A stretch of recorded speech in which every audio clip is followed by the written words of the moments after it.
प्रश्न है, क्या गंगा स्नान से पाप धुल जाते हैं?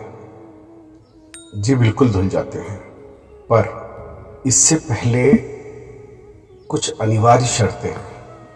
अगर उन्हें पूरा किया जाए तभी गंगा स्नान का लाभ होता है। पहली शर्त है पश्चाताप।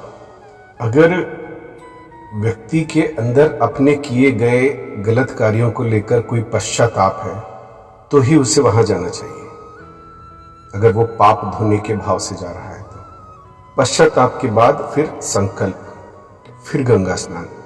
संकल्प दोबारा नहीं हो ऐसा।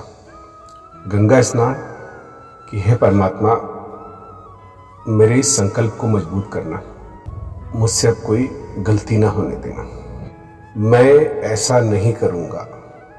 यह संकल्प में अहंकार हो सकता है, पर हे ईश्वर, मुझसे ऐसा ना होने देना, इसमें अहंकार नहीं रहता है और संकल्प मजबूत होता है। गंगा स्नान संकल्प शक्ति को मजबूत करता है। एक समय की बात है, भगवान शिव पार्वती के साथ हरिद्वार घूम रहे थे।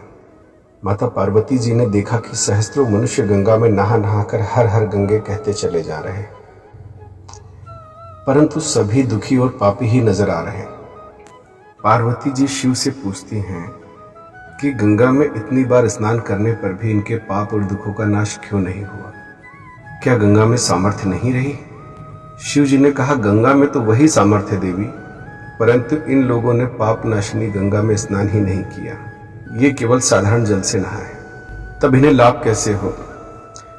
पार्वती जी को गंगा स्नान का सही अर्थ समझाने के लिए भोलेनाथ ने रूप धरा। लीला के अनुसार ही दूसरे दिन काफी जोरों की बरसात होने लगी। इससे गलियां कीचड़ से भर गई, चारों ओर कीचड़ ही कीचड़ भर रहा था।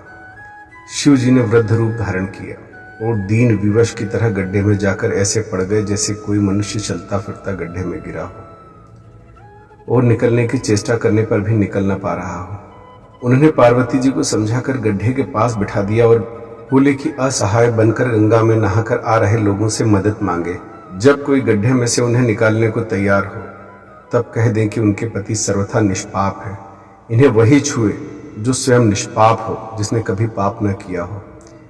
यदि वे निष्पाप हैं तो ही हाथ लगाएं, नहीं तो हाथ लगाते से ही मदद करने वाला तुरंत भस्म हो जाएगा। पार्वती जी गड्ढे के किनारे बैठ गई और गंगा नहाकर आने जाने वालों से रो रो कर मदद मांगने लगी। लोगों ने न तो महिला की बातों पर ध्यान दिया और न ही दलदल में फंसे वृद्ध को बाहर निकाला। इनमें कुछ को तो धर्म भ्रष्ट होने का भय था, तो कुछ को स्वयं के गंदे होने का। वहीं कुछ दयालु और अच्छे चरित्र के लोग भी थे। उन्होंने करुणावश महिला के पति को निकालना चाहा, लेकिन वचन सुनकर वे भी रुक गए। उन्होंने सोचा कि गंगा में नहा के आए हैं तो क्या हुआ, पापी तो है ही, कहीं होम करने से हाथ न जल जाए। बूढ़े को निकालने का किसी का साहस नहीं हुआ। सैकड़ों आए, सभी ने पूछा और चले गए। शाम हो चली, लेकिन वृद्ध अभी भी गड्ढे में ही था। शिव जी ने कहा, पार्वती देखा आया कोई गंगा नहाने वाला? थोड़ी देर बाद ही एक जवान हाथ में लोटा लिए हर हर गंगे हर हर महादेव करता हुआ निकला। पार्वती जी ने उससे मदद मांगी। युवक ने तुरंत ही वृद्ध को निकालने की तैयारी की। पार्वती ने रोक कर कहा कि भाई, यदि तुम सर्वथा निष्पाप नहीं होगे तो मेरे पति को छूते ही जल जाओगे। उसने उसी समय बिना किसी संकोच के दृढ़ निश्चय के साथ पार्वती से कहा, माता, मेरे निष्पाप होने में तुझे क्या संदेह है? देखती नहीं मैं भी गंगा नहाकर आया हूं। भला गंगा में गोता लगाने के बाद भी कभी पाप रहते हैं? मैं अभी तेरे पति को निकालता हूं। युवक ने लपक कर उस बूढ़े को ऊपर उठा लिया। शिव पार्वती ने प्रसन्न होकर उसे अपना असली रूप दिखाकर कृतार्थ किया। शिव जी ने पार्वती से कहा कि इतने लोगों में एक ही ने गंगा स्नान किया है।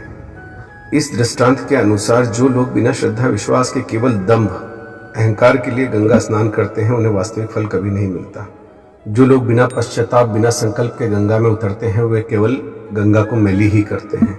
विश्वास के साथ किए गए गंगा स्नान का फल मिलता है, वास्तविक फल मिलता है, इसमें कोई संदेह नहीं।